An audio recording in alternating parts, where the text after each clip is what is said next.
பண்ண கால அவகாசம் தேவைப்படுறதுனால திமுக வந்து ஓரளவு போட்டாங்க. வங்கி கணக்கில் வர வைக்கிறது வந்து கொஞ்சம் காலதாமதமாகவும் சொல்லி தமிழக அரசு மாணவர்கள் இதில் போட்டாங்க. இவரோட பார்வை.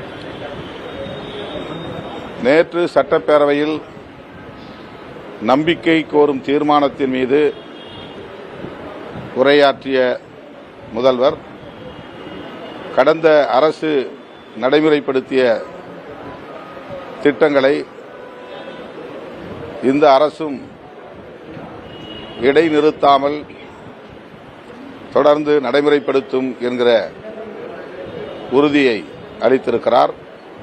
எமது கட்சியின் சட்டமன்ற உறுப்பினர் வன்னியரசு அவர்கள் தனது உரையில் இந்த கோரிக்கையை எழுப்பியிருந்தார் என்பது குறிப்பிடத்தக்கது. அந்த வகையில் மகளிர் உரிமைத் தொகை வழங்கும் திட்டம் தொடரும் என்பது மகிழ்ச்சி அளிக்கிறது. ஆனால்